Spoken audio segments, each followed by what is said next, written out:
안녕하십니까? 고린도후서 22번째 시간, 완고함이 사라지는 신앙, 완고함이 사라지는 신앙이라는 제목으로 하나님 말씀 증거하도록 하겠습니다. 본문의 말씀 고린도후서 3장 14절부터 있는 말씀 함께 읽도록 하겠습니다. 그러나 저희 마음이 완고하여 오늘까지라도 구약을 읽을 때 그 수건이 오히려 벗어지지 아니하고 있으니 그 수건은 그리스도 안에서 없어질 것이라. 오늘까지 모세의 글을 읽을 때 수건이 오히려 그 마음을 덮었도다. 그러나 언제든지 주께로 돌아가면 그 수건이 벗어지리라. 주는 영이시니 주의 영이 계신 곳에는 자유함이 있느니라. 모세는 이스라엘 백성들이 모세 자신에게 영광 돌리는 것을 막기 위해 얼굴에 수건을 쓰고 있었지만 이스라엘 백성들은 모세에게 영광을 돌리고 있었습니다. 이것은 이스라엘의 완고함 때문이었습니다. 이 완고함으로 인해 그들의 눈에는 진리를 바로 바라보지 못하는 수건이 쓰여지게 된 것입니다. 오늘도 완고함은 영적 이스라엘 백성들에게 매우 위험한 것입니다. 진리를 듣거나 진리를 보아도 그 진리를 왜곡시키고 내 마음대로 해석하는 그 완고함은 영적 이스라엘 백성들을 넘어뜨리는 사단의 가장 큰 무기가 될 것입니다. 오늘은 이 영적인 완고함을 어떻게 해결할 수 있는지 본문을 통해 함께 살펴보도록 하겠습니다.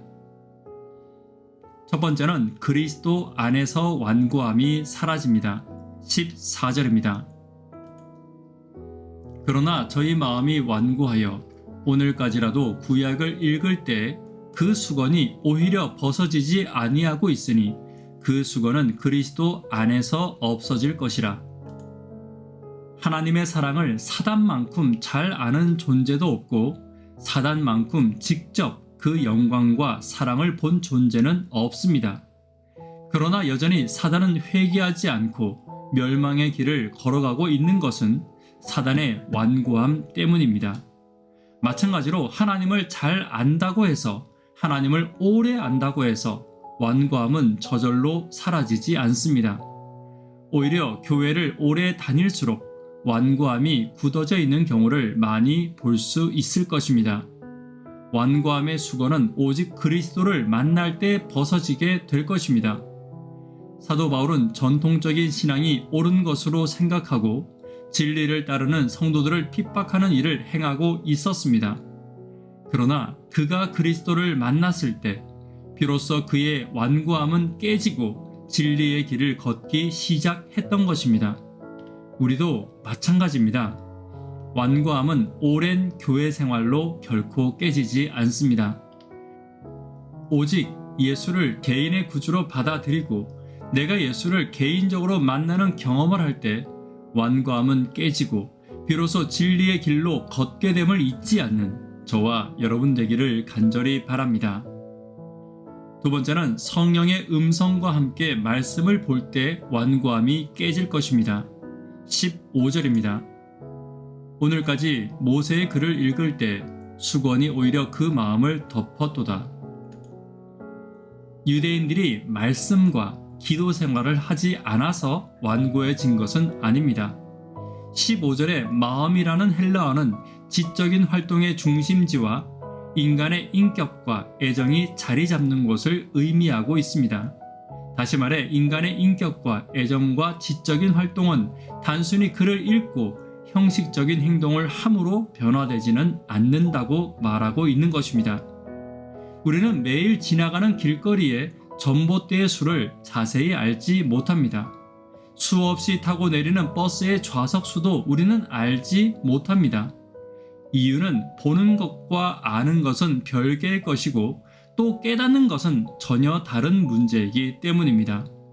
말씀을 읽는 것과 보는 것과 듣는 것도 마찬가지입니다. 그 말씀을 보는 것과 아는 것과 듣는 것은 깨닫는 것과는 전혀 다른 것입니다. 말씀을 성령 없이 보고 읽는다면 결코 말씀을 깨닫는 데에는 이르지 못할 것입니다. 오히려 말씀으로 인해 더 완고해져 내가 알고 읽고 보는 것에 매여서 깨닫는 자들을 정죄하는 데 말씀이 사용되게 될 것입니다. 오늘 말씀의 자리에 반드시 성령을 간구하고 성령을 초청하는 저와 여러분 되기를 간절히 바랍니다. 세 번째, 완고함이 사라진 곳에 자유함이 있음을 기억하고 있어야 합니다. 17절입니다. 주는 영이시니 주의 영이 계신 곳에는 자유함이 있느니라. 완고함이 있는 곳은 예수님이 계신 곳이 아닙니다.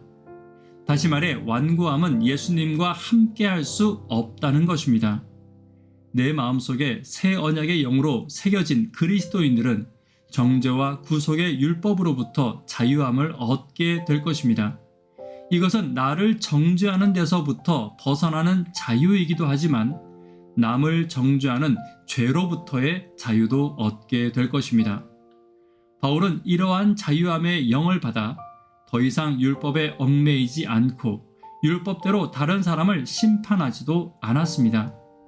바울의 마음이 예수를 영접하고 성령으로 말씀을 바르게 가르치고 보았을 때 바울에게 비로소 율법대로 사람을 사랑하는 일과 율법대로 희생하는 길을 발견하게 된 것입니다.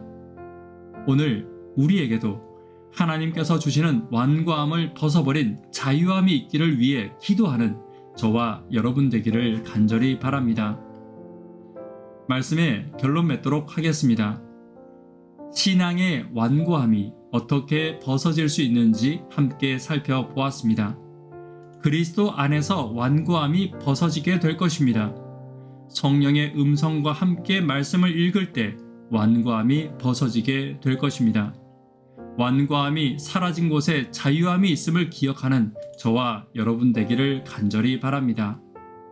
기도 제목 함께 나누도록 하겠습니다. 구도자분들을 위해 기도 부탁드립니다.